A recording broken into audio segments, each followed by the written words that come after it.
নমস্কার, আপনাদের সবাইকে স্বাগত, আন্তরিক ধন্যবাদ এই কর্মশালাতে যোগদান করার জন্য। আমরা শুরু করব উৎপল কুণ্ডুকে দিয়ে। উৎপল দা সম্বন্ধে আমি লিখেছি এবং আপনারা সবাই জানেন, আলাদা করে বলার কিছু নেই। আসলে আমাদের এই যে ওয়ার্কশপের আয়োজন, এই ওয়ার্কশপে আমরা ব্যবহার করেছি পারফর্মিং পোয়েট্রি। কারণ পারফর্মিং পোয়েট্রিটা আবৃত্তি বা কবিতা আবৃত্তির সবচেয়ে কাছাকাছি ইংলিশ, যেটা ওয়েস্টার্ন ওয়ার্ল্ডে ব্যবহার হয়।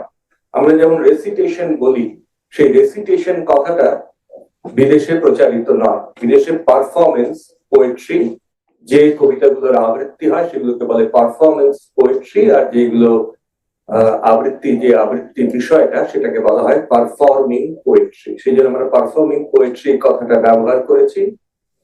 আর এটা আমাদের প্রথম এই ধরনের ওয়ার্কশপ। এই ধরনের ওয়ার্কশপে অন্তত 25 থেকে 26 জন যুক্ত হয়েছেন, ইউরোপ থেকে, আমেরিকা থেকে, বাংলাদেশ থেকে, কানাডা থেকে। তাদের সবারই দেখতে পাবেন, যদি আমাদের এখানে কোনো প্রযুক্তিগত সমস্যা না হয় তাহলে সবাইকেই দেখতে পাবেন এবং আপনাদেরও তারা দেখতে পাচ্ছেন। আসলে আমাদের আবৃত্তির কোনো শিক্ষা বিজ্ঞান নেই, মানে যেগুলোকে বলা হয় পেডাগজি। এই পেডাগজি বলে একটা শব্দ আছে ইংলিশে, যেটা শিক্ষা বিজ্ঞান। সে শিক্ষা বিজ্ঞান সেভাবে নেই, কিন্তু দেখুন, নাটক থেকে শুরু করে, সঙ্গীত থেকে শুরু করে, ডান্স থেকে শুরু করে সবকিছু ইউনিভার্সিটি এবং তাদের একটা করে কোর্স আছে। কিন্তু আমাদের এখানে সেরকম ভাবে আবৃত্তির ক্ষেত্রে তৈরি হয় না বলেই অনেক ক্ষেত্রে আবৃত্তিতে বেনো জল ঢুকে পড়ে। একমাত্র উৎপল দাই একটা শিক্ষা বিজ্ঞান তৈরি করেছিলেন, যেটা আমার মনে হয় এই সময়ের পক্ষেও একটু বেশি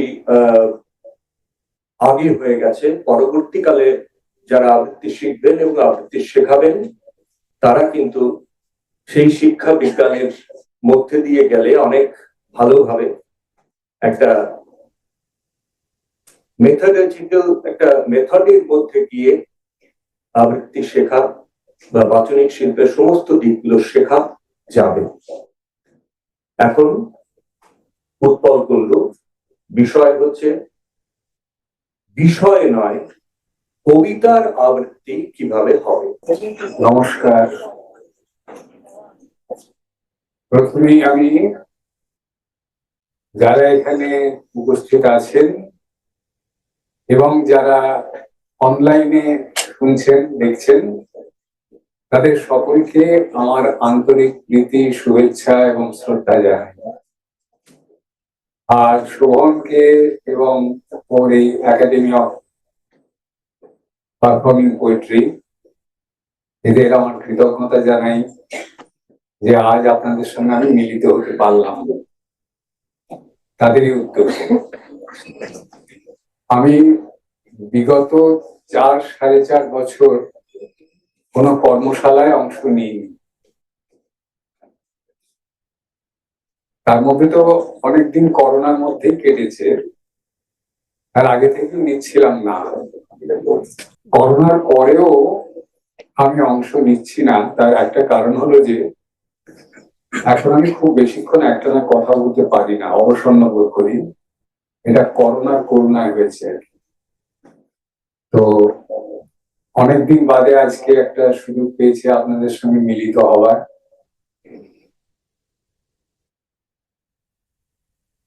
আজকে কিন্তু আমি কোনো একটা জিনিস শেখাবো, আপনারা শিখে নেবেন, এইরকম কোন লক্ষ্য নিয়ে এখানে উপস্থিত হই। এখন অসুবিধা হচ্ছে, শোনা যাচ্ছে তো সব? আচ্ছা, সাধারণত আমি যেটা মনে করি যে একটা কর্মশালা করলে কিছু শিখে ফেলা যায় না।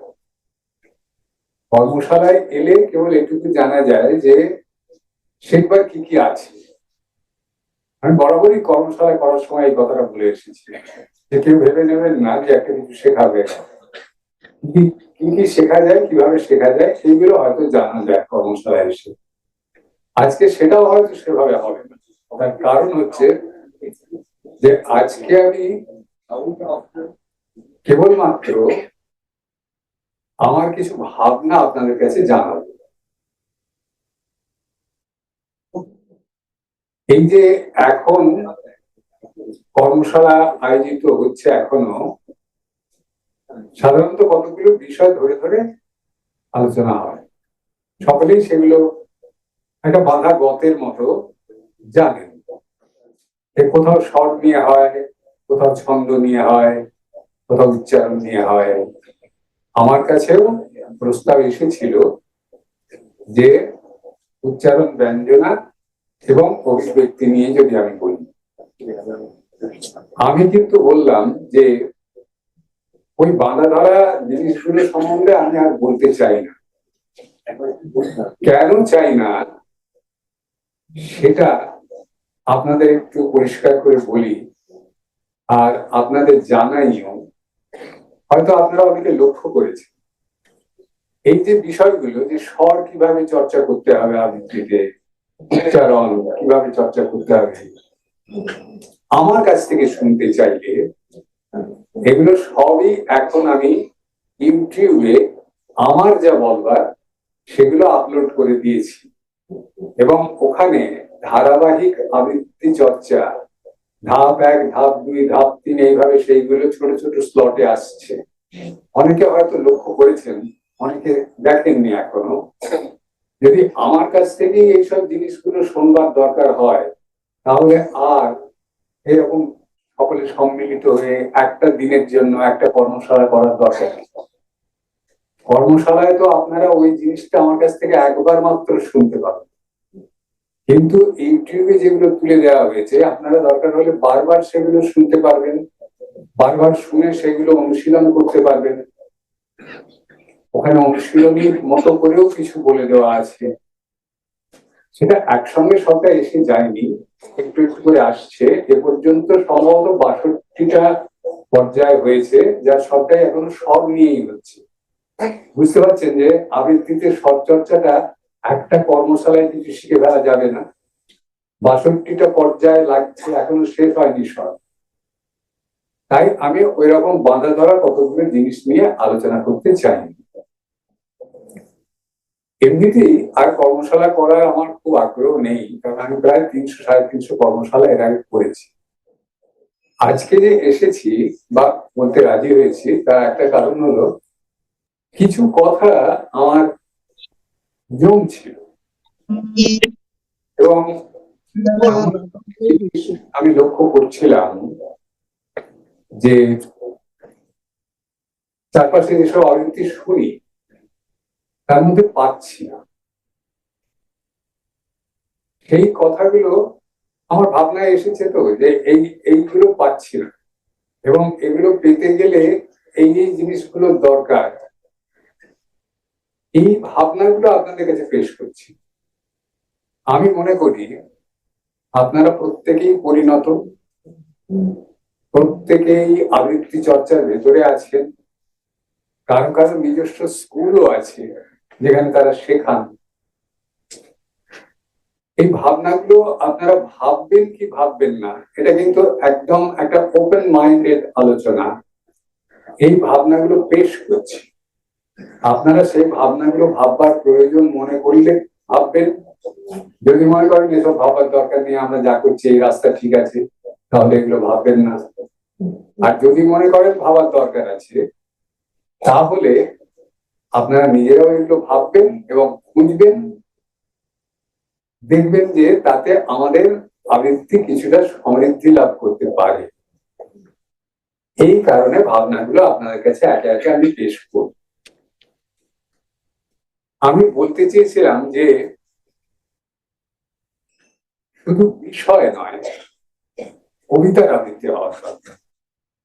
এটা অনেকেরই কাছে খুব ভঙ্গ মনে হবে, আমরা তো কবিতারই আবৃত্তি করি, তাহলে কবিতার আবৃত্তি করা দরকার মানে কি? না, আমার এটা কেন মনে হয়েছে সেটা বলছি। আবারও বলছি, কিন্তু এগুলো সব আমার ভাবনার আকারে পেশ করছি। আপনারা ভেবে দেখুন যে এটা ভাবার দরকার আছে। কেন আমার মনে হয়েছে সেটা বলি। আমি শুধু সাম্প্রতিক আবৃত্তির কথা বলছি না, আমার এটা মনে হয়েছে প্রায় 30-40 বছর আগে থেকেই। ব্যাপারটা কি, না, একটা কবিতা যখন হাতে পাই তখন আমরা চেষ্টা করি, সব জায়গায় এই চর্চাটা আমি দেখেছি, এই কবিতার বক্তব্যটা কি বলতে চাই, সেই বক্তব্যটা আমরা পৌঁছে দিতে পারবো কিনা, কি করলে বক্তব্যটা পৌঁছবে, এবং কবিতার মধ্যে একটা ভাব আছে, সেই ভাবটাকে কি করে প্রকাশ করা যায়। সেটা যে কবিতার, যার লেখা কবিতা যেমনই হোক, মূল কথাটা হলো কবিতাটা পড়ে ভাবটা আমি কি বুঝছি এবং সেই ভাবটা কি করে প্রকাশ করব। এবং আমি দেখেছি এবং জানি যে ভাবটা প্রকাশ করার জন্য প্রাণপাত পরিশ্রম, বারবার করে বলা, বারবার করে বলা, আরো ভালো করে বলবার চেষ্টা করা, আরো ভালো করে বলবার চেষ্টা করা, এতে কোনো খামতি নেই। কিন্তু একটা বক্তব্য বা একটা বিষয় কি কবিতা, নাকি বিষয়টা থেকে কবিতা হয়ে ওঠে? আর কবিতাটা যে হয়ে উঠেছে সেটা তো শুধু বিষয়টা নয়, তার ভেতরে আরো অনেক জিনিস আছে। সেইগুলো কি আবৃত্তিতে প্রতিফলিত করবার চেষ্টা করি আমরা, না বিষয়টা নিয়েই ব্যস্ত থাকি? আমার মনে হয়েছে যত আবৃত্তি শুনি তার মধ্যে হয়তো 5% কি 10% কবিতার অন্যান্য গুণাগুণ গুলো প্রকাশ করবার চেষ্টা করে, বাকি সকলেই বিষয়টার ভেতরেই যতটা মনোযোগ দেন এবং যত পরিশ্রম ঢালেন। আমাদের একটা কথা আছে না, এক্সপ্রেশন আরো ভালো করতে হবে। এই এক্সপ্রেশন চর্চাটাই চর্চা, কিন্তু যদি আমরা কবিতাই আবৃত্তি করবো তো আরো অনেক দিক ভাববার আছে। সেগুলো আমার যেরকম মনে হয়েছে সেই ভাবনাগুলোর কথা বলি, একটু একটু করে এক এক করে বলি। আমি খুব বেশিক্ষণ এখন বলতে পারি না, তাই আমি চেষ্টা করব আমার বলাটা যতটা সংক্ষেপে, যতটা বেশি আপনাদের বলে দিতে বা বুঝিয়ে দিতে পারি সেই দিকে নজর দেব। আর প্রশ্নোত্তরের একটা পর্বের কথা বলা আছে, আমি জানি না কতক্ষণ আমার সেই ক্ষমতাটা থাকবে, আমি প্রশ্নোত্তর যেতে পারবো না, কিন্তু যেটুকু বলতে এসেছি, যেসব ভাবনা সেগুলো তো বলি আগে। প্রথম বলবো নির্বাচনের কথা। দেখা যায় আবৃত্তির আসরে প্রথমত একই কবিতার পুনরাবৃত্তি। আমি তো খুব আতঙ্কেই থাকি, কেউ যদি আমাকে বলে আমি জয় গোস্বামীর একটা কবিতা শোনাবো, তাহলে এই হয়তো মালতী বালা বালিকা বিদ্যালয় বলতে আরম্ভ করবো, কিংবা যদি বলি সুনীল গঙ্গোপাধ্যায়ের একটা শোনাবো, বুঝতেই পারছেন কোন কবিতার কথা বলবো। এইরকম কেন হবে, এইরকম কেন হবে? আর দ্বিতীয়ত, আবৃত্তির জন্য যেসব কবিতা নির্বাচন করা হয়, এই একটা কথা আমাদের পূর্বপুরুষরা শিখিয়ে দিয়ে গেছিলেন, সেটা কেন সেটাও বলছি। আবৃত্তি যোগ্য কবিতা, সে আজ বলে না, 40-50 বছর আগেও আমি শুনেছি কথা, আবৃত্তি যোগ্য কবিতা। আবৃত্তি যোগ্যটা কিসে হয়, না যে কবিতার একটা সোজা বক্তব্য আছে, বলে লোকের কাছে সরাসরি পৌঁছানো যায়, যে কবিতার ভেতরে একটা গল্প কিছু আছে, গল্পটা ক্রমশ একটা নাটকীয় অভিঘাতের দিকে নিয়ে যায়, কোন প্যাথোস যেটা ক্রমশ ঘনিয়ে তুলে লোকের চোখ দিয়ে জল বের করে দেওয়া যাবে, এই রকম ধরনের কিছু কবিতা আসলে আসলে ক্রমাগত পুনরাবৃত্তি হয়ে যাচ্ছে। কিন্তু কবিতা কি শুধু এইটুকুই, এই এক ধরনের কবিতাই কবিতা?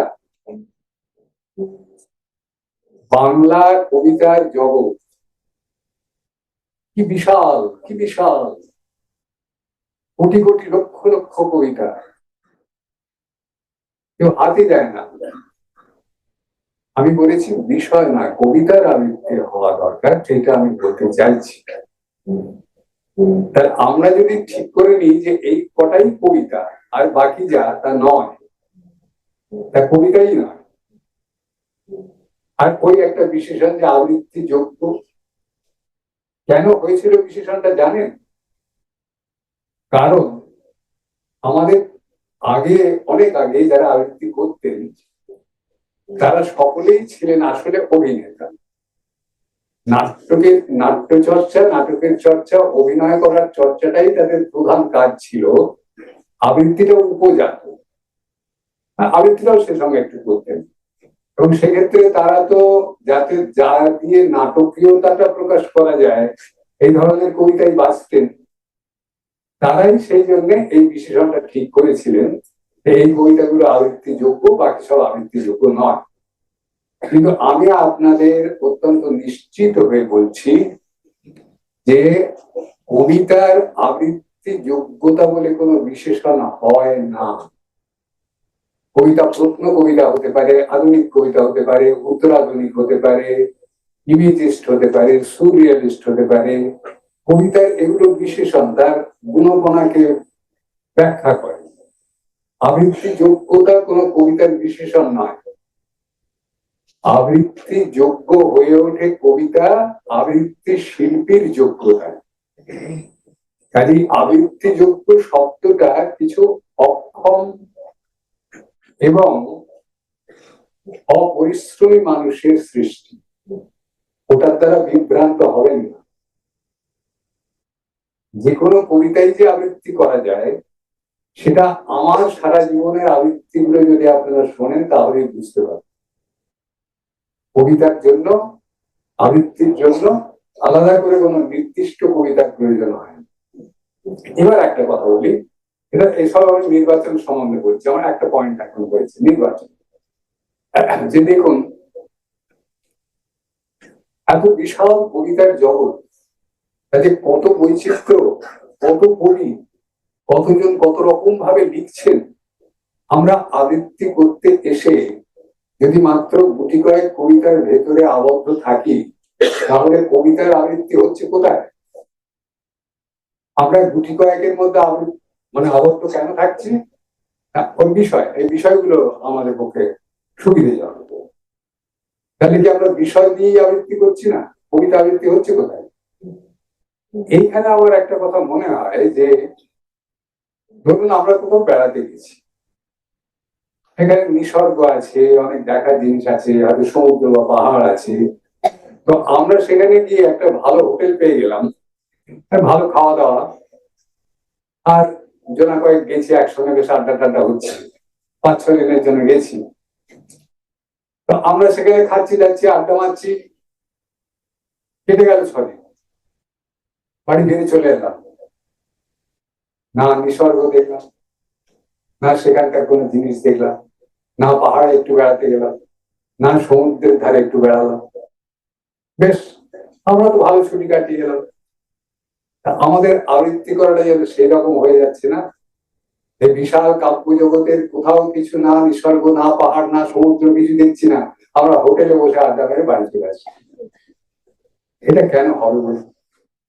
তাতে কে বঞ্চিত হচ্ছে? আমরা যারা আবৃত্তি করতে এসেছি তারাই তো বঞ্চিত হচ্ছি, একটা বাড়তি আনন্দ থেকে বঞ্চিত হচ্ছে, কবিতা পড়ে উপভোগ করার আনন্দ। এই এত বড় বিশাল একটা শিল্পের জগতের, কবিতা তো আসলে একটা শিল্প। সেই শিল্পের জগতের কাছে এসে দাঁড়িয়ে তাকে নিয়ে কাজ করে আমরা ওই হোটেলে গল্প করে চলে আসার মতো নিসর্গ বেড়াতে গেছি। দেখুন, আমি বলছি এগুলো আমার ভাবনা, আপনাদের পেশ করছি। আপনারা যদি মনে করেন যে এগুলো ভেবে দেখার দরকার আছে তাহলে ভাববেন। আচ্ছা, এবারে আমি আসি পরের পয়েন্টটা। এমন সেটা হচ্ছে যে আমি একটু আগেই বললাম যে কবিতা তো একটা শিল্প, এবং একটা বিষয় থেকে এই শিল্পটা রচনা করার জন্য লক্ষ লক্ষ কবি প্রাণপাত করছেন। আমরা সবাই হয়তো তার খবর রাখি না। এই কবিতা যেহেতু একটা শিল্প, প্রত্যেকটা শিল্পেরই কিন্তু দুটো জিনিস থাকে, এটা আপনারা অনেকেই হয়তো জানেন যে শিল্প মানেই তার একটা বিষয় থাকবে, সেটা একেবারে কন্টেন্ট, এবং তার একটা রূপ থাকবে, রূপটাকে ফর্ম বলা হয়। যে কোনো বিষয় নিয়ে শিল্প হতে পারে, কিন্তু শিল্পের রূপগুলো আলাদা আলাদা হয়, সেই জন্য শিল্প আলাদা আলাদা। যেমন ধরুন, মাঝে মাঝে এরকম চিত্র প্রদর্শনী হয়, মানে মা দুর্গার ছবি হয়, বিষয়টা তো তাহলে মা দুর্গা, কিন্তু ছবি দেখুন কতজনের কল্পনায় কত রকম করে মা দুর্গা, এই যে রূপ, এক একটা রূপ তৈরি। তো কবিতারও তো একটা কন্টেন্ট আছে, ফর্ম আছে। তা আমরা যখন শুধু বিষয়টা ধরে আয়ত্তি করি, তখন কিন্তু কন্টেন্টের কথা একবারেও চিন্তা করি না। আমি যদি কবিতার আবৃত্তি করতে চাই, তাহলে তো কন্টেন্টটাও আবৃত্তি করতে হবে, ফর্মটাও আবৃত্তি করতে হবে। এবার আমি ফর্ম সম্বন্ধে মাত্র কয়েকটি কথা আপনার সাথে জানাবো, কয়েকটি বিষয়, সেটুকু জানাতেও বেশ কিছুটা সময় লাগবে। জানানোর তো অনেকই আছে, মানে কবিতা এমন একটা বিষয় যে তাকে কেউ ডিফাইন করতে পারেননি আজ পর্যন্ত। অনেক কবি অনেক চেষ্টা করেছেন, তাদের নিজেদের মতো করে বলেছেন, কিন্তু সবগুলোকে জুড়লে একটা অনেক বড় কিছু হয়। কিন্তু কেউ একটা কথা বা 10টা কথায় বুঝিয়ে দিলেন কবিতাটা এই জিনিস, এটা কেউ কখনো পারেননি, পারেন না। শিল্প সম্বন্ধে কেউ এরকম একটা শেষ কথা বলতে পারেন না, সেই কারণেই হয়। যাই হোক, তো আমি বা সব আপনাদের কি বলবো, আমি কয়েকটা দিক আপনাদের সামনে একটু তুলে ধরছি। আপনারা যদি মনে করেন এগুলো নিয়ে ভাবার দরকার আছে, ভাববেন। প্রথম বলি শব্দের কথা। আমরা কি করি, গোটা কবিতার ভেতরে কি আবেগ, কি বক্তব্য আছে, সেইটা টানা পড়তে আরম্ভ করি, সেটা বুঝতে আরম্ভ করি, সেইটাকে প্রকাশ করার চেষ্টা করতে থাকি। তখন কি আমরা কবিতার প্রত্যেকটা শব্দকে যাচাই করি? একটু ভাবুন তো আপনারা। অথচ একটা শব্দ বসানোর জন্য কখনো কখনো একজন কবি রাতের পর রাত জেগে থাকেন। তো সেই শব্দটাকে আমরা কতটুকু গুরুত্ব দিই? শব্দের কথাটা বললাম, আমি একটু উদাহরণ দিয়ে আপনাদের বোঝাতে চেষ্টা করব যে আমাদের আবৃত্তিতে শব্দের গুরুত্ব থাকা না। রবীন্দ্রনাথের বর্ষামঙ্গল কবিতা আপনাদের অনেকেরই নিশ্চয়ই জানা। আমি সেখান থেকে একটা স্তবক আপনাদের শোনাচ্ছি, মন দিয়ে শুনবেন, দুবার শোনাবো। প্রথমবার শোনাবো যেটা, সেটা আগে শুনুন, তারপর কিছু বলবো, আবার দ্বিতীয়বার শুনবো।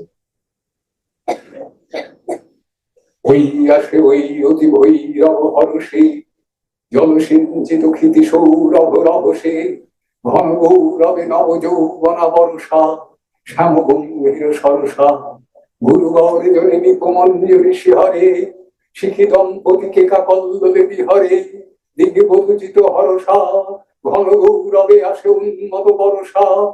কোথা তোরা ওই তরুণী পথিক ললনা, জনপদ বধূ কিঙ্কিণী কল কলনা, মালতী মালিনী কোথা প্রিয় পরিচারিকা, কোথা তোরা অভিসারিকা। হালকা করে নাটকটা তো হলো, তো ভালো দেখা, আমি খুব ভালো নাটক পারি না। যাই হোক, এটাতে আমার কি বর্ষার যে আনন্দ এবং বর্ষা এসে পড়েছে আবেগটা বোঝানো হলো না? হলো তো, আমি তো সে চেষ্টা করলাম বর্ষার আবেগটা শোনা। আমি কিন্তু ভাবুন তো যে জলসিঞ্চিত মানে জলে ভেজা, আর ক্ষিতি সৌরভ মানে মাটির গন্ধ। একটা হচ্ছে চোখে দেখছি জলে ভিজছে, আর একটা হচ্ছে ঘ্রাণ নিচ্ছি, দুটো ইন্দ্রিয় ব্যবহার হলো। কিন্তু ক্ষিতি সৌরভ রহস্যে মানে আনন্দ, জলসিঞ্চিত ক্ষিতি সৌরভ রহস্যে, ঘন গৌরবে নবযৌবনা বর্ষা। নবযৌবনা বর্ষা, প্রথম বর্ষা, নবযৌবনা বর্ষা। আচ্ছা, গুরু গর্জনে নিপমঞ্জরি শিহরে, এইটাকে যদি আমরা এইরকম না বলে শব্দগুলোকে ঠিক করে বলি, এত আবেগ ঢেলে না দিয়ে, কবিরা কিন্তু সবসময় বলেন আবৃত্তি শুনে অত আবেগ দিও না তো। কেন? অত যত্নে লেখা শব্দগুলো সব গোলমাল পাখি ঝাপসা হয়ে যায়। হ্যাঁ, তাহলে এবার আমি আরেকবার শোনাচ্ছি এটা। আগেরটা আশা করি মাথায় আছে আপনাদের। ওই আসে ওই অতি ভৈরব হরষে, জলসিঞ্চিত ক্ষিতি সৌরভ রহসে, ঘন গৌরবে নব যৌবন বর্ষা, শ্যাম গম্ভীর সরসা, গুরু গৌরজনে নিপমঞ্জলি শিহরে, শিখি দম্পতি কিকা কন্দলে বিহরে, দিগে বলচিত হরসা, ঘন গৌরবে আসে উন্নদ বর্ষা। কোথা তোরা ওই তরুণী পথিক ললনা, জনপদ ঢুকিনি কল কলনা, মালতী মালিনী কোথা প্রিয় পরিচারিকা, কোথা তোরা অভিসারিকা। দুটো আবৃত্তি শুনি। আপনি বলুন যে এখন কি এটা বোঝা গেল যে আমি শব্দগুলো নিয়ে ভেবেছি? আমি যত আবৃত্তি চারপাশে শুনি, শব্দের প্রতি এই গুরুত্বটা 10% ভেতরেও পাই না। তাহলে আমি কি করে বলবো যে বিষয় নয়, কবিতার আবৃত্তি হচ্ছে? আর শব্দ নিয়ে আমি এর বেশি কিছু বলবো না। খুব আর একটুখানি আছে বলি, সেটা থেকে ভাবনার একটা সূত্র পাওয়া যায় হয়তো। দেখুন, বাংলা একটা শব্দের তো অনেক প্রতিশব্দ থাকে। আমি যদি চোখ শব্দটাকে বলি, চোখের একটা প্রতিশব্দ লোচন, একটা নয়ন, একটা আঁখি। আবার অনেক সময় দৃষ্টির বাংলাটাকেও চোখ হিসেবে ব্যবহার করা হয় দিঠি। কবি যে এই শব্দটা বসালেন, আমি যদি বাক্যের মানেটা শুধু ভাবি, তাহলে শব্দের যে গুরুত্বটা আমি ভাবলাম না। আচ্ছা, চোখ বললেও যা বুঝি, নয়ন বললেও তাই বুঝি, তা লোচন বললেও তাই বুঝি, তাই কি? শব্দ নিয়ে ভাবার ব্যাপারে এটাই একটা গুরুত্ব দেওয়ার আছে। শব্দের দুটো দিক থাকে, কিন্তু একটা হচ্ছে তার অর্থ আর একটা হচ্ছে তার ধ্বনি। চোখ শব্দের যা ধ্বনি, নয়ন শব্দের কি তাই ধ্বনি? আচ্ছা, দেখুন একটা কবিতার লাইন বলছি, এটা বুদ্ধদেব বসু কবিতা। ঠাট্টা করে বলছেন, আস্তে আস্তে গভীরে যাবেন। চোখে চোখ পড়ে যদি, নিও না চোখ ফিরিয়ে, নিও না চোখ নামিয়ে, রাখো এই একটুখানি। এই যে চোখ, চোখ বললেন, এখানে চোখের কোনো সৌন্দর্য, গভীরতা বলা হচ্ছে না, চোখ চোখের কথাই বলা হচ্ছে। আর চোখটা নামিয়ে নেব,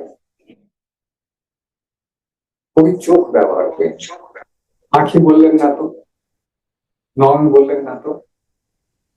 আবার রবীন্দ্রনাথ যখন বলছেন, আমার নয়ন তব নয়নের নিবিড় ছায়ায়, মনের কথার কুসুম রক্ষণে। শব্দগুলো লক্ষ্য করুন।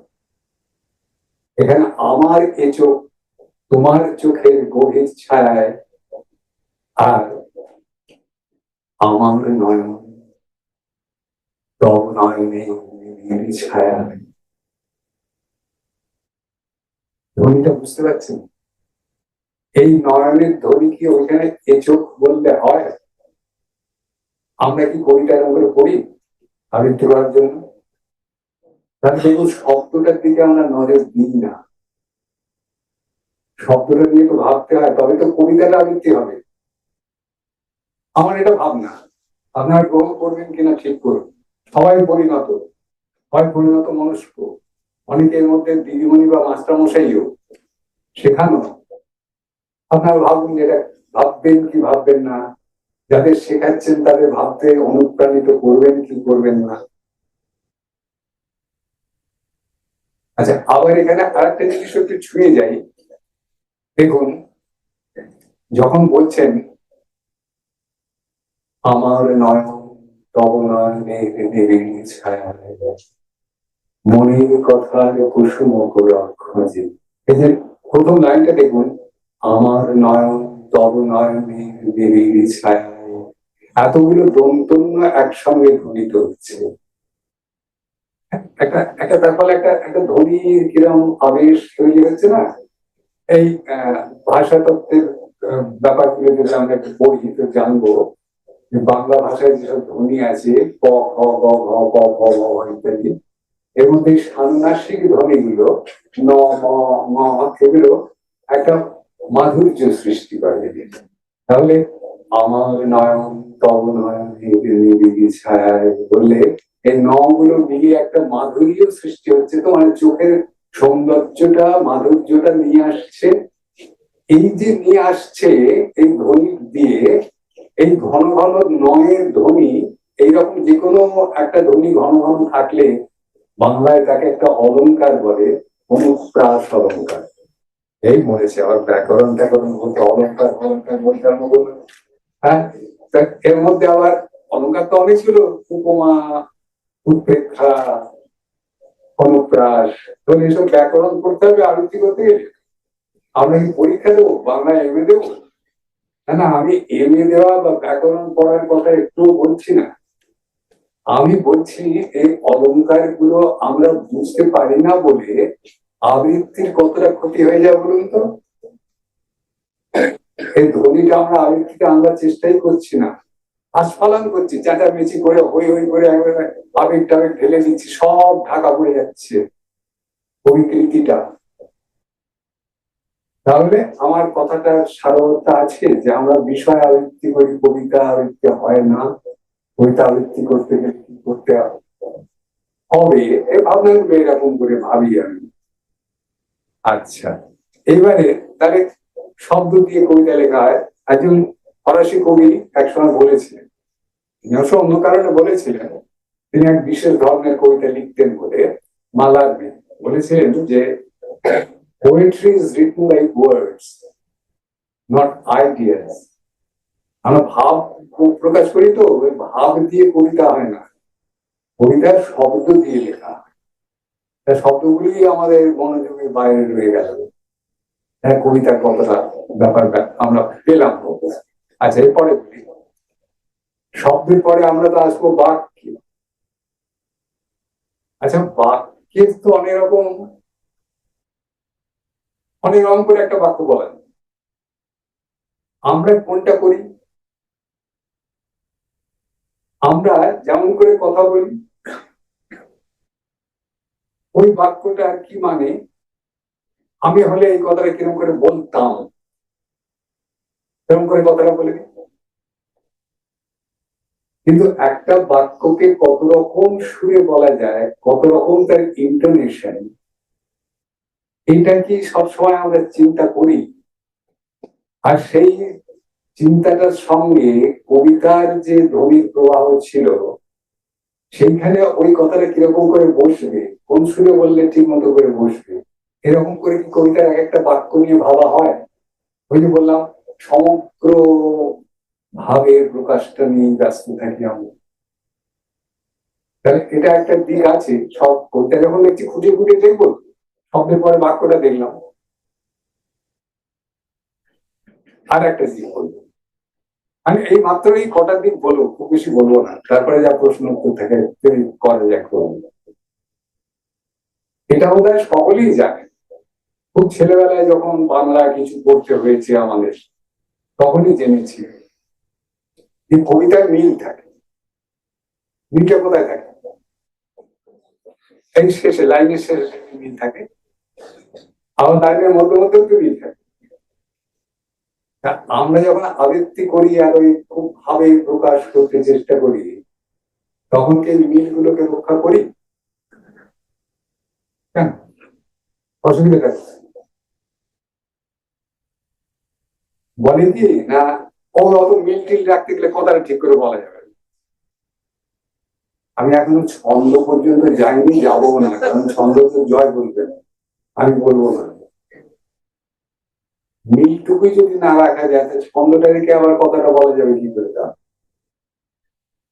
এগুলো তো কবিতার মধ্যে আছে নাকি? এগুলো তো বাদ দিয়ে কবিতা। তার মিল একটা লক্ষ্য করার বিষয় তো, এবং মিলটা শুধু লক্ষ্য করলে হবে না, আমি যখন আবৃত্তি করবো তখন মিলটা তো রেখে করতে হবে। আমি যেভাবেই প্রকাশ করি, যতভাবেই প্রকাশ করি, মিলগুলোকে উঠিয়ে দেওয়ার ক্ষমতা আমাকে কে দিয়েছে? কবি কষ্ট করে সেগুলো লাগিয়েছেন, আমি উঠিয়ে দেবো? তাহলে কবিতা আবৃত্তি করলাম কোথায়? দেখুন একটা উদাহরণ দিই, আপনারা হয়তো এটা শুনে থাকবেন অনেকের কাছে, খুব চেনা কবিতা, আপনাদের নিশ্চয়ই এই কবিতা চেনা আছে।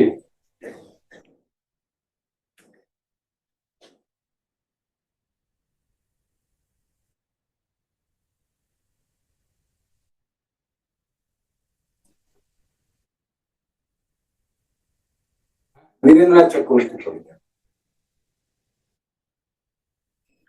পুকুর মরাই সবজি বাগান, জংলা ডুলে শাড়ি, তার মানেই তো বাড়ি, তার মানেই তো প্রাণের মধ্যে প্রাণ, নিখিয়ে নেওয়া উঠোন খানি রোদ্দুরে টান টান। মিলগুলো কানে আসছে? ধান খুঁটে খায় চারটে চড়ুই দোল মঞ্চের পাশে, পায়রাগুলো ঘুরে বেড়ায় ঘাসে, বেড়ালটা আড়মোড়া ভাঙছে। এবার দেখুন মজাটা দেখুন, বেড়ালটা আড়মোড়া ভাঙছে, কুকুরটা কান খাড়া করে শুনছে, কথা বলছে কারা? এটাই বলা হয়। কুকুরটা কান খাড়া করে শুনছে, কথা বলছে কারা? নাহলে বলা যাবে না গোটা কথাতে, কুকুরটা তো কান খাড়া করে শুনছে, কি করে বলবো? কিন্তু মিলটা কোথায় ছিল? কান খাড়া আর কারা, মিলটা রইলই না। মানে আমি 100টা আবৃত্তি শুনলে যদি 100 জন এটা করে, 99 জন এটাই করে। কুকুরটা কান খাড়া করে শুনছে, বিড়ালটা আড়মোড়া ভাঙছে, কুকুরটা কান খাড়া করে শুনছে, কথা বলছে কারা? এক্সপ্রেশনটা বেশি হলো না ব্যাহত? কোনটা বেশি হচ্ছে? কুকুরটা কান খাড়া করে শুনছে, কথা বলছে কারা? না, কুকুরটা কান খাড়া করে শুনছে, কথা বলছে কারা? তাহলে মিলও রইল। বুঝলেন তো ব্যাপারটা? এই আকচার দেখে নানান কবিতাতেই মিলটা চোখে পড়ে না, কথা বলতে গিয়ে একটা লাইনের সঙ্গে একটা লাইন মিশিয়ে দিচ্ছে। তাহলে একটা এটা ভাববার বিষয় হতে পারে, আপনারা দেখুন সেটা হয় কিনা, আপনাদের ভাল লাগলে নেবেন ভাবনাটা। এবার শেষ শেষ যে ভাবনাটার কথা বলবো সেইটা বলি, সেটা একটু লম্বা চওড়া, একটু একটু হয়তো শক্ত লাগবে। আমি মোটামুটি যতক্ষণ পারম্য এখন এই শরীরে কথা বলতে, সেই সীমার মধ্যে আমার বক্তব্য যেটুকু বলবো বলে আজ ভেবে এসেছিলাম প্রায় বলে ফেলেছি। এইটা একটু সময় নেব। সেটা হচ্ছে সব মিলিয়ে শেষ পর্যন্ত কবির ভাষা আর কবিতার ভাষা, আমরা প্রথম কবিতা হাতে পেলেই তার বক্তব্য বিষয়টা কি আর তার কোথায় কি আবেগ আর ভাব আছে তার ভেতরে ঢুকে পড়ি এবং সেটা নিয়ে করতে থাকি। কিন্তু আলাদা আলাদা কবির যে আলাদা আলাদা ভাষা, সেই স্বাদটা কি কখনো নিজেরা পাই না কাউকে পাওয়ায়? কিন্তু একটা কবিতা যে রচিত হচ্ছে, একজন কবি যে কবিতা রচনা করতেই থাকছেন, সেখানে তো তার একটা প্রধান বিষয় হচ্ছে তিনি ভাষাটা রচনা করছেন। শুধু বিষয়টা বোঝাবার জন্য গুটি কয়েক কবিতা হয়তো লেখা হয়, একটা সামাজিক প্রতিবাদ, সামাজিক দুরবস্থার কথা, কিন্তু কাব্যের এই বিশাল জগৎ আসলে ভাষারই নির্মাণ। এবং কি বলা হয় না, একটা ভাষাভাষীদের ক্রিম যে ভাষা, সেই ক্রিম ভাষাটা কবির হাতেই তৈরি হয়। কবিতার ভাষাকেই আমরা নজর করি না, কি করে বুঝলেন আপনি যে নজর করা হয় না? যদি নজর করা হতো তাহলে একটা লোক চারটে কবিতা বললে একই সুরে চারটে কবিতা বলতো কি করে? এইবার সুর বললেই লোকে বোঝে গানের সুর, অথবা বোঝে সুর মানে হলো সুর করে বলা, তার মানে আমি সুর করে বলার কথা বলতে চাইছি। আরে সুর করে বলতে হয় না, আমাদের কথার ভেতরেই সুর থাকে। যেমন ধরুন বলা হলো যে তুমি আসবে, এই কথাটার একটা সুর, তুমি আসবে। আর যেই এই কথাটা বলা হলো যে তুমি আসবে, দেখুন তো ওই কথাটা তো একটাই আছে, আর ওই যে আসবে পরে একটা খোঁজ মতন আসবে, তাতে বলা হলো যে না এলেই বোধহয় ভালো হয়। তা এটা আমরা কি কি দিয়ে বোঝাই? এটা কি গানের সুর? কথার কথার সুর নেই, অজস্র রকমের কথার সুর আছে। সঙ্গীতকাররা যেমন লোকসঙ্গীত নানান জায়গা থেকে কালেক্ট করেন, সেগুলোকে বসান তাদের কম্পোজিশনে। আমরা কি মানুষের কথার সুর বসাবো না আমাদের আবৃত্তির ভেতরে? তাহলে কিসের কিসের আবৃত্তি, চর্চাটা কিসের, গবেষণাটা কোথায়? একটা বাক্যকে কত রকম সুরে বলা যায় একটু আগে বলছিলাম। এবার কবির ভাষাতে এসেছি, দেখুন এক একজন কবির ভাষার সুর এক এক রকম। আপনি যদি সেটাই না উদ্ধার করতে পারেন, আপনি কি আবৃত্তি করছেন? চারটে কবির চারটে ভাষা বলবেন, চারটে রকম সুর। একটা লোক চারটে গান গাইতে এসেছে, একটা অতুল প্রসাদ শোনালো, একটা রবীন্দ্রনাথ শোনালো, একটা নজরুল শোনালো, একটা সলিল চৌধুরী শোনালো। সে কি সব নিজের নিজের মতো একটা সুরে সব শুনিয়ে দিচ্ছে? চারটে কবির চারটে ভাষা বলছে, আমি চারটে রকম সুর হবে না? এই হচ্ছে কথা। আমি বুঝবো কি করে কোন কবির ভাষার কি সুর? আচ্ছা প্রথমে বলি যে আপনি কবিতা বাদ দিন, একটু বঙ্কিমচন্দ্রের গদ্য পড়ুন। জানেন তো বঙ্কিমচন্দ্রের গদ্য কিরকম? ওইটাকে কি আপনি যেরকম করে কথা বলেন সেরকম করে বলতে পারবেন? দেখবেন বলতে গেলে ওতে একটু সুর লাগছে, নাহলে আপনি বলতে পারছেন না। আচ্ছা এবার শরৎচন্দ্রের ভাষাটা বলুন, শরৎচন্দ্রের ভাষাটা উচ্চারণ করে বলুন। দেখবেন এটা কিন্তু অনেক সহজে আমরা যেরকম করে কথা বলি সেরকম করেই বলতে পারছি। তাহলে বুঝতে পারছেন তো যে ভাষার ভেতরে সুরগুলো কিরকম করে বোঝা যায়, কিরকম করে আবিষ্কার হয়। এই যে কথাটা উঠলো যে আমি কি করে বুঝবো ভাষার সুরটা, এটার কোনো শর্টকাট নেই। কিন্তু এটা একমাত্র হচ্ছে একজন কবির কবিতা আপনি যদি অনেক দিন ধরে সেই কবির কবিতাই পড়তে থাকেন, তাহলে আস্তে আস্তে সেই কবির ভাষার সুরটা আপনার আয়ত্ত হয়ে যাবে। এইখান দিয়ে এক একজন কবি কবিতার ভাষাটা, তার সুরটা বোঝা যায়। সেরকম করে পড়লে আপনি দেখবেন যে রবীন্দ্রনাথের ভাষার সুর আর জীবনানন্দের ভাষার সুর একরকম নয়, এবং সুকান্ত ভট্টাচার্যের ভাষার সুর একরকম নয়, আলাদা আলাদা রকম হয়।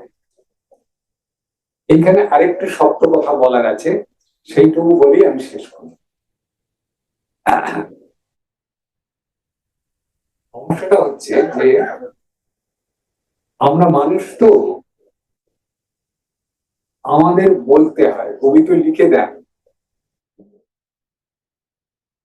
এখন আমরাই বলি, আমাদের প্রত্যেকের বলার একটা নিজস্ব ভাষা আছে কিন্তু, প্রত্যেকটা মানুষের একটা নিজস্ব ভাষা আছে। তাহলে আমার তো সবারই বাংলা ভাষা, আমার নিজস্ব ভাষা না, প্রত্যেকের নিজস্ব ভাষা আছে, সেটা তার আইডেন্টিটি। একটা লোক পাশের ঘরে এসেছে, আমি তার মুখ দেখতে পাচ্ছি না, কিন্তু বুঝতে পারছি ওই লোকটা এসেছে। কি করে? কেউ কেউ বলেন কেন ওর গলা শুনে, শুধু গলা শুনে না, বলা শুনে। এক একজনের কথা বলার এক একটা ধরন, এক একটা সুর থাকে। এইটা কি করে হয়, কেন হয়? কারণ আমাদের এক একজনের বাগযন্ত্র, উচ্চারণ যন্ত্রের গঠন এক এক রকম, সেই অনুযায়ী আওয়াজটা হয়। আর যে যেখানে যেসব পরিবেশের মধ্যে মানুষ হয়েছে, সেই অনুযায়ী তার একটা কথা বলার ধরন গড়ে ওঠে এবং সে নিজের মতো করে কথাটা সাজিয়ে নেয়। যেমন ধরুন, আমি বলি ওকে বারণ করে দাও, আবার কেউ বলে ওকে না করে দাও। বারণ করে দাও আর না করে দাও তো একরকম কথা সাজানো নয়। যে যার নিজের মতো করে সাজাই আমরা কথা, আবার যে যার মতন করে সেগুলোকে বলবার একটা সুর এবং ধরন আনি। এইটাকে ইংরেজিতে ইন্টোনেশন বলে। আমাদের প্রত্যেকের কথা বলার একটা আলাদা আলাদা ইন্টোনেশন থাকে। সমস্যাটা যেখানে হয় সেটা হচ্ছে, আমি যেরকম ভাবে কথা বলি আমি সেরকম করেই সব কবির ভাষাগুলো বলে দিই, তাই আলাদা হয় না। ওই কবির সুরটা বোঝার পরে আমি যখন ওটা বলতে যাব, সমস্যাটা কোথায় হবে না, আমি যেভাবে কথা বলি সেভাবে তো বলতে পারবো না, আমাকে তো এর বাইরে গিয়ে দাঁড়াতে হবে, ওই সুরটাকে ধরতে হবে আমার। যেমন গান করবার সময় রবীন্দ্রনাথের গানে রবীন্দ্রনাথের সুরটাকে ধরতে হয়, ওই সুরটাকে যখন ধরতে যাব আমাকে আমার ভাষা স্বভাবের বাইরে গিয়ে দাঁড়াতে হয়। এটুকু বুঝতে কোনো অসুবিধা হলো কিনা বলুন আপনার? এটা একটু কঠিন জিনিস বোঝাবার চেষ্টা করছি। আচ্ছা, আমি যখন আমার ভাষা স্বভাবের বাইরে গিয়ে দাঁড়াই, তাহলে আমি কি রবীন্দ্রনাথের ভাষার যেটা সুর হুবহু সেই সুরটা বলতে পারি? আমার প্রশ্নটা বুঝুন। আমি যখন আমার ভাষা স্বভাবের বাইরে গিয়ে দাঁড়িয়ে জীবনানন্দের ভাষার সুরটা একরকম আন্দাজ করেছি, সেটা বলতে চাইছি, আমি কি ঠিক ঠিক ওই সুরটা বলতে পারবো? পারবো না। আমাকে আমার ভাষার বাইরে দাঁড়াতে হবে আর ওই ভাষাকে টেনে আনতে হবে। এই দুই মিলে একটা তৃতীয় স্তর তৈরি হয়, তৃতীয় স্তর তৈরি হয়। এই তৃতীয় স্তরটা প্রত্যেকের কাছে আমরা আশা করতে পারি, আশা করব। জীবনানন্দেরই কবিতা বা রবীন্দ্রনাথেরই কবিতা আমি বললে যা হবে, উনি বললে তা হবে না, আর একজন বললে তা হবে না, কিন্তু আবার ওনার কথা বলার মতনও হবে না। আলাদা সুর হতে হবে যাতে করে রবীন্দ্রনাথ বলে যায়, আলাদা সুর হতে হবে তো যাতে জীবনানন্দ বোঝা যায়। এইটা আমি আবৃত্তিতে প্রায় 100% পাচ্ছি না। তাহলে আমি কি করে বলবো যে কবিতার আবৃত্তি হচ্ছে, শুধু বিষয়ের আবৃত্তি হচ্ছে না? এটা আমার কনক্লুসিভ ওয়ার্ড হতে পারত,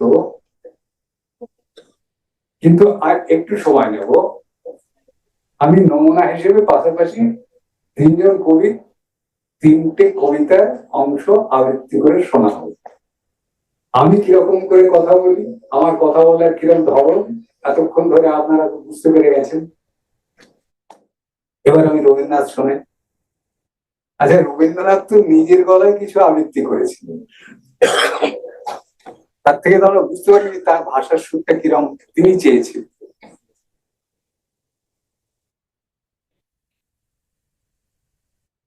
সেটাকে যদি অনুসরণ করি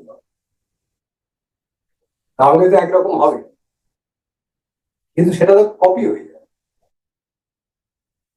তা আমি প্রথমে সেটাই করেছি, কিন্তু একদম কপি করিনি। ওই যে ওটাকে টেনে আনছি আর আমার নিজের থেকেও বেরোচ্ছি, এই জায়গাটা দেখি কোথায় রবীন্দ্রনাথ যেটা নিজের গলায় করেছে। জন্মদিন কবিতা পরিশেষ কাব্যগ্রন্থের 4 লাইন। রবি প্রদক্ষিণ পথে জন্ম দিবসের আবর্তন হয়ে আসে সমাপন, আমার রুদ্রের মালা রুদ্রাক্ষের অন্তিম গ্রন্থিতে এসে ঠেকে, রৌদ্র দগ্ধ দিনগুলি ঘিরতে একে একে। হে তপস্বী, প্রসারিত কর তব বাণী, লহ মালা খানি রবীন্দ্রনাথের কবিতা বললাম এতক্ষণ। আচ্ছা, এটা হলো রবীন্দ্রনাথের কবিতা বললাম। আমি আমার বলা আমার ধর্ম থেকে বেরিয়ে গিয়ে একটা রবীন্দ্রনাথকে ধরে বললাম, একটা রবীন্দ্রনাথকে না ধরে যা রবীন্দ্রনাথের গলায় শুনিনি এমন কবিতা বললাম। একটা অন্য কবির বললে তো বুঝতে পারবেন যে একই রকম হয় কিনা। হ্যাঁ, আজ এসেছি তোমাদের ঘরে ঘরে, পৃথিবীর আদালতের পরোয়ানা। তোমরা কি দেবে আমার প্রশ্নের কৈফিয়ত? কেন মৃত্যু কীর্ণ সবে ঘটল 50 সাল? আজ 52 সালের সূচনায় কি তার উত্তর দেবে? আমি তো উৎপল কুণ্ডু। আমি কিরকম কথা বলতে শুনছিলেন না? তখন আমি একটা রবীন্দ্রনাথ বললাম, একটা সুকান্ত বললাম, একই রকম হলো কি? হ্যাঁ, আমি আমি তাহলে কবির ভাষাটা একটু ধরতে চেষ্টা করছি, তো কবির ভাষা একটু ধরতে চেষ্টা করছি। আর একটা বলি,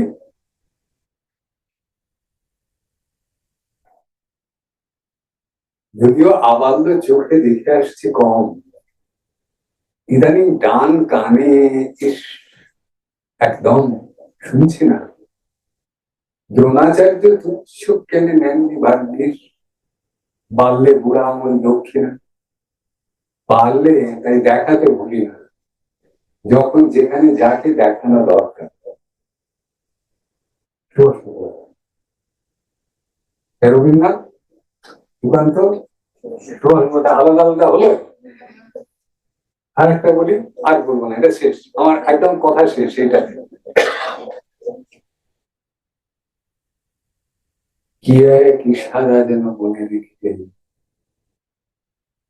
শহরের পথ থেকে পথে অনেক হেঁটেছি আমি, অনেক দেখেছি আমি, ট্রাম বাস সব ঠিক চলে, তারপর পথ ছেড়ে শান্ত হয়ে চলে যায় তাহাদের ঘুমের জগতে। আর এক হলো, চারটে চারটে বললাম, চারটে একরকম হলো। তা আমি তো এরকম কথা বলি, আমি সব কবিতা যদি ঢেলে দিই, আর যদি কবিতা নিয়ে চেঁচামেচি লাফালাফি আস্ফালন উত্তর করি, তা আমি কবিতার কতটুকু কাছে যেতে পারছি, কতটুকু আমি কবিতাটাকে আবৃত্তি করছি, এইসব ভাবনা। দেখুন আপনারা এসব ভাববেন কিনা, নিজেদের বিচার। কিন্তু এই রাস্তাগুলো খুব সোজা, এই রাস্তাগুলোতে যেতে হলে পরিশ্রম আছে, অনেকটা পড়াশোনা চাই, অনেকটা অনুশীলনের পদ্ধতি চাই, তবে যাওয়া যাবে। আমার মনে হয় যে কবিদের কবিতা পড়াটা যেমন দরকার এক একজন কবি ধরে ধরে, তেমনি আর একটা জিনিস দরকার হচ্ছে যে কবিতা সংক্রান্ত আলোচনাগুলো পড়া। আমরা আসলে কবিতা খুব কম বুঝি, বুঝতে হলে কবিরা যেসব আলোচনা করেছেন সেই আলোচনাগুলো একটু পড়ে দেখার দরকার আছে। রবীন্দ্রনাথের তো অজস্র নিজেরই করা আছে, সে বলার কথা নয়, একটা অত লিস্ট করা যাবে না। কিন্তু আমি কয়েকটা বইয়ের নাম বলছি, যেগুলো পড়লে আমরা কবিতা বুঝতে আমাদের সাহায্য হবে। একটা হচ্ছে, এই বইটা খুব ভালো, মানে পড়তে ধরলে আপনার মনে হবে যে শেষ না করে থামতে পারবেন না, আমার তো অন্তত মনে হয়েছে। কবিতা কেন কবিতা, সুজিত সরকার।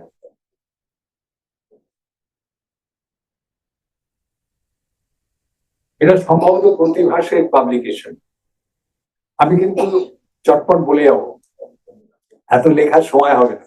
যাদের কাছে মোবাইল আছে তাই রেকর্ড করে নেন, চটপট হয়ে যাবে। আচ্ছা, আমি বলছি, সুজিত সরকারের আরেকটা বই হচ্ছে বাংলা কবিতার সহজ পাঠ।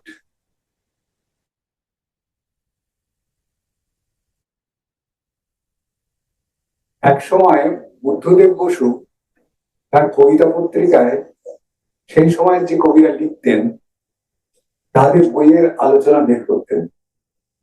এরকম কিছুটা সংকলন আছে কালের পুতুল, বুদ্ধদেব বসু।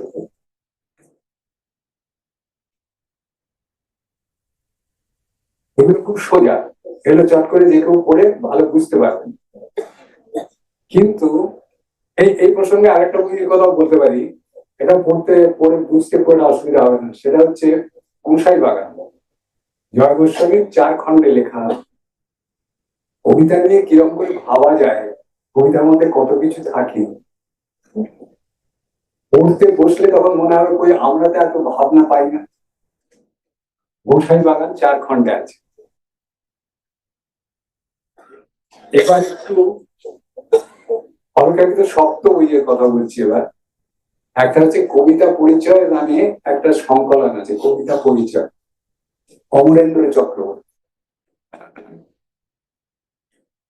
এতে কবি এবং অধ্যাপকেরা একই কবিতা নিয়ে নানান আলোচনা করেছেন। একই কবিতাকে 3 জন আলোচনা করেছেন, এরকম আর কি। কবিতা পরিচয়, কবিতার নাম অমরেন্দ্র চক্রবর্তী, সম্পাদক। আর 4টে অলঙ্কারিত কঠিন বইয়ের কথা বলছি, কিন্তু আমি বিশ্বাস করি যে যারা আবৃত্তি করেন এবং কবিতা পড়তে ভালোবাসেন, কবিতা পড়তে চান,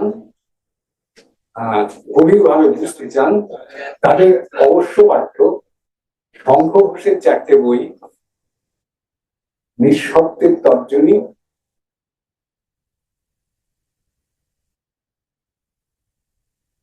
কবিতার মুহূর্ত, ছন্দের বারান্দা,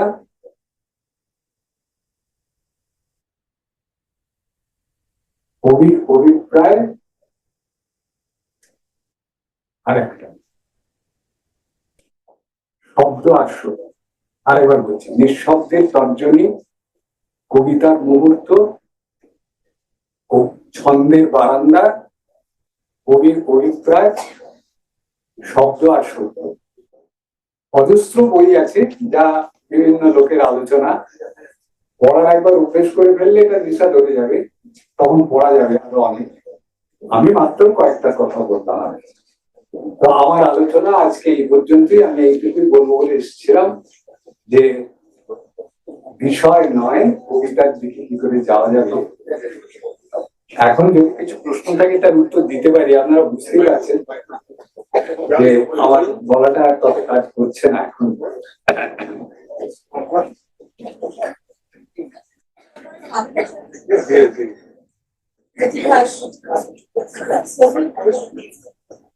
বলছি, প্রশ্ন নয়, জানার ইচ্ছা শুধু।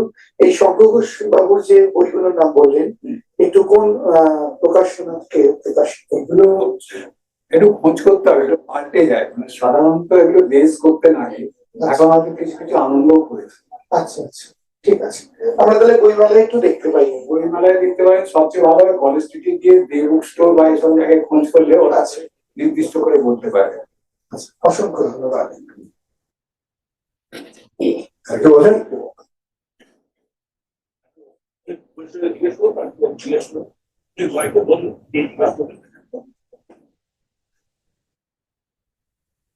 আমরা অনেক সময় শুনেছি যে মানে কবি যে কবিতা লিখছেন, আমরা আবৃত্তি করতে গেলে সেই কবিতার প্রেক্ষাপট অনেক সময় জানতে হয়, এটা শুনেছি। এটা কতদূর ঠিক আর কি? মানে সবসময় তো কবিতার প্রেক্ষাপট আমাদের পক্ষে জানা সম্ভব নয়, তো সেক্ষেত্রে আমি বলছি,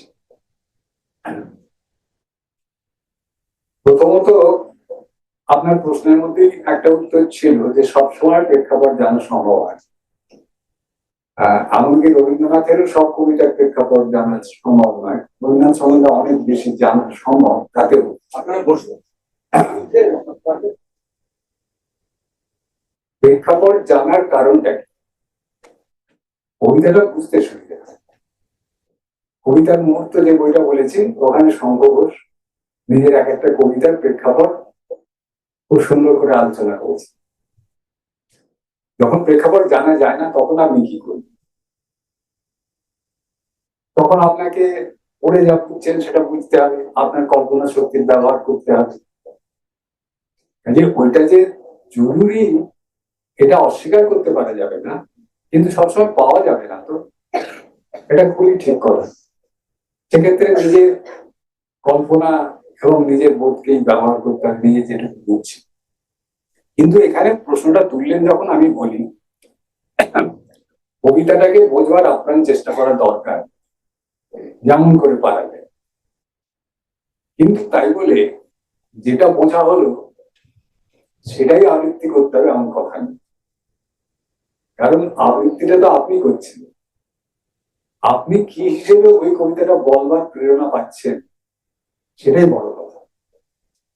মানে এমন অনেক কবিতা আছে যে লেখা হয়েছে আজ থেকে 100 বছর আগে, কিন্তু দেখা গেল আমার কোনো অনুভূতির সঙ্গে সেটা ভীষণ রকম মিলে যাচ্ছে, আমি আমার অনুভূতিটা প্রকাশ করব বলেই কিন্তু আবৃত্তিটা করছি। তাতে কবিতার অন্য যা গুণগণা আছে যেগুলো সব বলছিলাম সেগুলো বজায় রেখে করব, কিন্তু আমি আমার অনুভূতিটাকেই প্রকাশ করবো, এটাই বড় কথা। একটা কবিতা পড়ে আপনি কোনোভাবে অনুভবটা পাচ্ছেন কিনা সেটা সবচেয়ে বড় কথা। এবার প্রেক্ষাপট জানলে হয়তো একটা বাড়তি সুবিধা হতে পারে, কিন্তু সেই প্রেক্ষাপটটাই আপনি ব্যাখ্যা করবেন আবৃত্তি করে এরকম কোনো অনিবার্যতা নেই।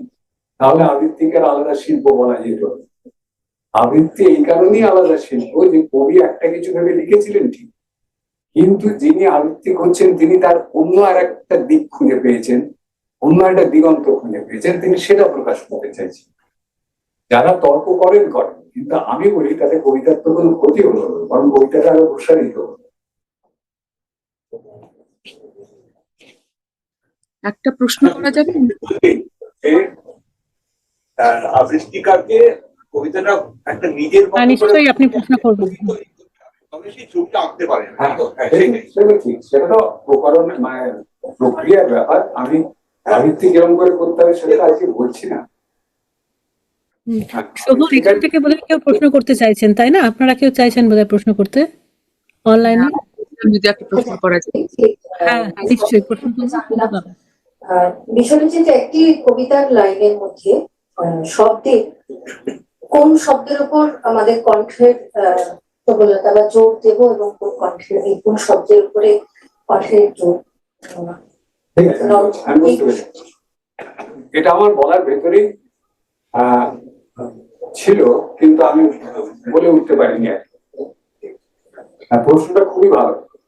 উনি প্রশ্ন করেছেন যে একটা কবিতার একটা পংক্তির মধ্যে তো অনেকগুলো শব্দ থাকে, তা আমি কোন শব্দটাকে গুরুত্ব দেব, এবং এই গুরুত্ব দেওয়া মানে কিন্তু জোর দেওয়া নয়, মানে ওই শব্দের অনুভূতিটাকে প্রাধান্য দেয়। সেটা কবিতাটা বারবার পড়ে পড়ে নিজেকেই নির্ধারণ করতে হবে। এবং অনেক সময় এমনও হয় যে আপনি যে শব্দটাকে খুব গুরুত্বপূর্ণ মনে করে প্রকাশ করলেন, আমি অন্য একটা শব্দকে গুরুত্বপূর্ণ মনে করছি, এর ফলে আপনার প্রকাশ আর আমার প্রকাশটা আলাদা হয়ে যাবে, এবং এর স্বাধীনতা আবৃত্তি শিল্পীর থাকে। প্রশ্ন করতে চাইছেন? শুভশ্রী কি প্রশ্ন করতে চাইছেন? আমরা দিচ্ছি। হ্যাঁ,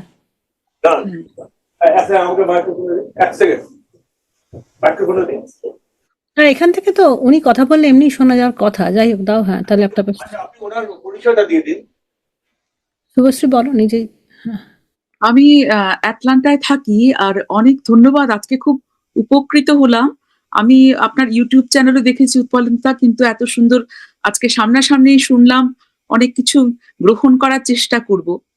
তা আমার একটা কথা মনে হলো যে, যেমন ভাষার কথা আপনি বলেছেন, বিজ্ঞানের যেমন ভাষা আছে, বিজ্ঞান যেমন ইতিহাস, তেমন প্রত্যেকটা ভাষা তো আলাদা, পড়ার সময় সুর যেটা বলেছেন সেভাবে এসেছে।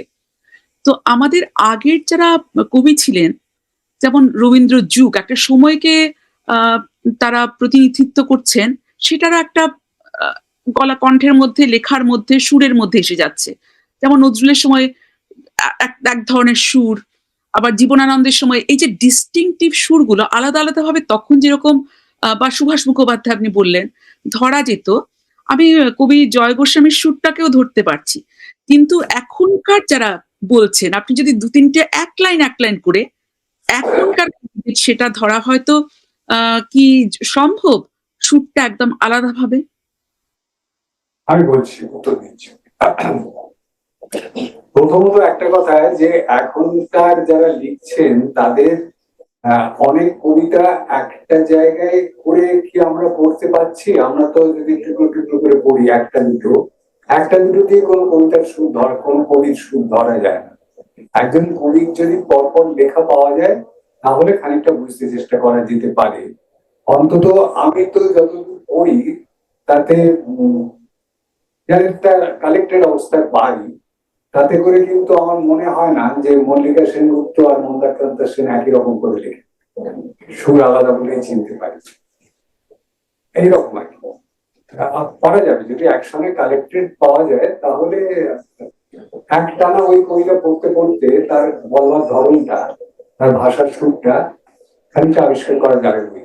তবে হ্যাঁ, আপনি একটা কথা ঠিকই বলেছেন যে রবীন্দ্রনাথের ভাষার সুরের সঙ্গে আজকের জয় গোস্বামীর ভাষার সুরের যতটা পার্থক্য হবে, জয় গোস্বামীর ভাষার সুরের সঙ্গে শ্রীজাতর ভাষার সুরের ততটা পার্থক্য হয়তো হবে না, কারণ প্রায় সমসময়ে বসে লেখা। আর সব কবি তো সমসময়ের মানুষের মুখের কথার ভাষাটাকে ধরতে চেষ্টা করেন, কাছাকাছি আসতে চেষ্টা করেন, তাই এটা একটা একটু কম তফাৎ হয়তো বোঝা যাবে, কিন্তু আছে তফাৎ। হ্যাঁ, এটাই আমার ছিল যে যুগটা একই বলে প্রশ্নটা আমার সেটা ছিল। খুব আমি উত্তর পেয়ে গেছি, অনেক ধন্যবাদ, অনেক প্রণাম জানাই আপনাকে। নমস্কার জানিয়ে একটা প্রশ্ন রাখছি, অনেকটা যে প্রশ্নটি বেরিয়ে এলাম তারই কিছুটা সেরকমই। এখন যে কবিদের ধরুন আপনি যাদের কথা বললেন, রবীন্দ্রনাথ, নজরুল, তার পরবর্তী জীবনানন্দ, তার পরবর্তী সুভাষ, সুকান্ত, এনাদের যে একটা প্রত্যেকে যে নিজস্ব একটি ঘরানা যেভাবে তৈরি করেছিলেন, সেখানে কবি নিজস্ব যে সুর ফুটে উঠছে। ধরুন আমরা এখন পড়তে গিয়ে কোনো কবিতা, বিশেষ করে আঞ্চলিক কবিতার ক্ষেত্রে, কোনো হয়তো এক কবি খুব বেশি করে আমরা হাতে পাই, যতটা পড়ার চেষ্টা করেও 3-4টি কবিতা। সেক্ষেত্রে আবার আঞ্চলিক কবিতা পড়তে গিয়ে যে সমস্যাটা হয়, যেটা আমাদের প্রাত্যহিক ভাষার সঙ্গে অনেকটাই আলাদা এবং সেটা সেই অঞ্চলের মধ্যেই সীমাবদ্ধ, যে অঞ্চলের সঙ্গে আমাদের বিশেষ যোগাযোগ নেই। বক্তব্য, কবিতার বক্তব্যটির সঙ্গে হয়তো আমরা যোগাযোগ তৈরি করেছি, সেই জন্য সেই কবিতাটি প্রাসঙ্গিক হয়ে উঠছে এবং আমরা আবৃত্তি করার চেষ্টা করছি, কিন্তু সেই ভাষা, সেই ধরনের সঙ্গে আমাদের সেরকম যোগাযোগ নেই। সেক্ষেত্রে আমরা কিভাবে সেই কবিতাটির কাছে যেতে পারি? এখানে আমি প্রথমে একটা কথা বলবো যে যে ভাষায় কবিতা লেখা আপনি আবৃত্তি করতে চাইছেন, সেই ভাষাটা আপনি বলতে পারেন? সেই ভাষায় জল চাইতে পারেন? সেই ভাষায় পেট ব্যথা করে বলতে পারবেন না। তাহলে সেই ভাষাটা আবৃত্তি করার শৌখিনতার দরকারটা কি? ওটা তো শৌখিন মসজিদ।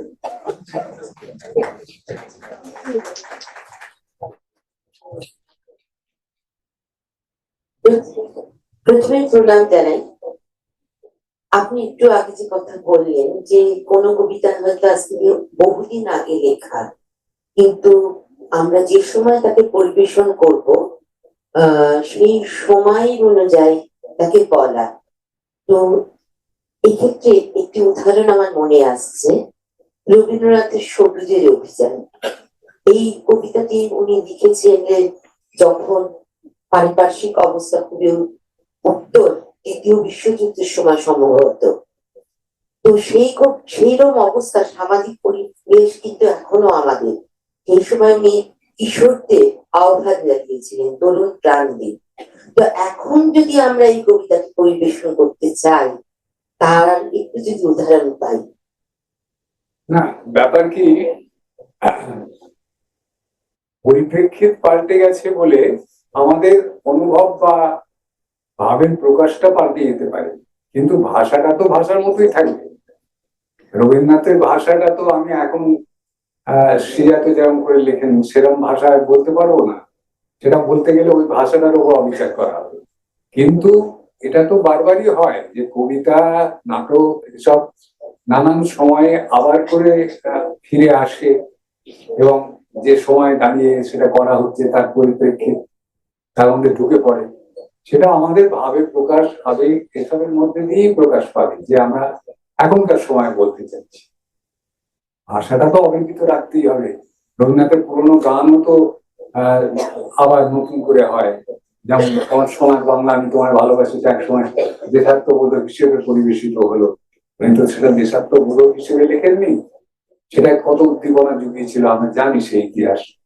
ওই রকম আর কি, গানটা গানের মতোই থাকবে কিন্তু পরিপ্রেক্ষিতটা আবেগটা পাল্টে যাচ্ছে, এটা হবে। গানের সুরটা তো বদলে দেওয়া যাবে না।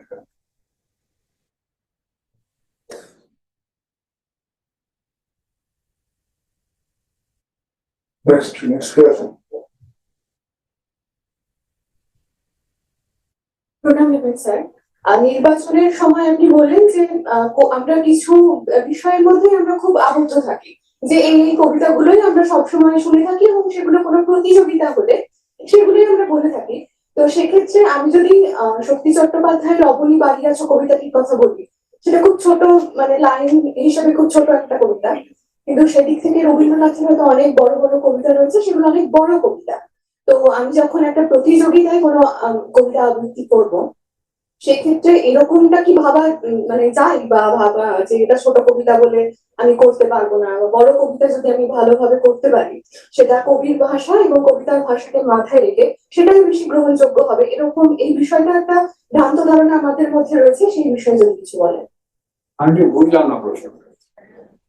মানে ছোট কবিতা, ছোট কবিতা আর বড় কবিতা, মানে পংক্তি হিসেবে, লাইন হিসেবে। হ্যাঁ, প্রতিযোগিতার কথাই যদি ওঠে হ্যাঁ, আমি এই বিষয়টাই জানতে চাইছি। তাহলে আমি বলবো মানে সেখানে যে কেউ যে কোনো কবিতা বলতে পারি। ওখানে কোনো বিধিবদ্ধ কিছু বিষয় নেই। আচ্ছা বেশ, সেখানে ছোট বড়ই কি আছে, আবৃত্তিটা ভালো কি খারাপ সেটাই তো কথা। আরে ছোট কবিতারও খুব ভালো আবৃত্তি হতে পারে, আর বড় কবিতার খুব খারাপ আবৃত্তি হতে পারে। হ্যাঁ, আমি এটাই বিশ্বাস করি যে যদি ছোট কবিতা হয় সেটা যদি আমি ভালো করে বলতে পারি সেটাই ভালোভাবে নেওয়া উচিত। এবার ওরকম অনেক গুণীজনের অনেক মত, তো মানে নানা মুনির নানা মতের মতো, তা এরকম আমি বলতে শুনেছি, সেই জন্যই আমার কোথাও গিয়ে আমার এই প্রশ্নটা মনে হলো, এবং আমার মনে হলো আপনি যে উত্তরটা দিলেন সেটাই আমার কাছে যথার্থ। তাই আমার কাছে আবৃত্তির গুণমানটাই বড় কথা, ছোট বড়টা ব্যাপার। আচ্ছা, ধন্যবাদ।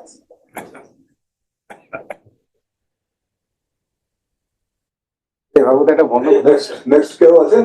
শোন, একটা বন্ধ করা উচিত। আর কেউ বলবেন? আমরা পরে রেখে যাবো, পরে স্পিকারের কাছে যাবো পরে। আচ্ছা,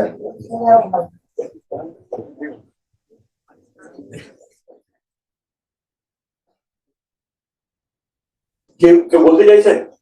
আচ্ছা, অনেক ধন্যবাদ উৎপল দা। আমিও সকলকে আমার আন্তরিক প্রীতি শুভেচ্ছা একবার জানাই। আমার খুব ভালো লাগে অনেকদিন পরে আপনাদের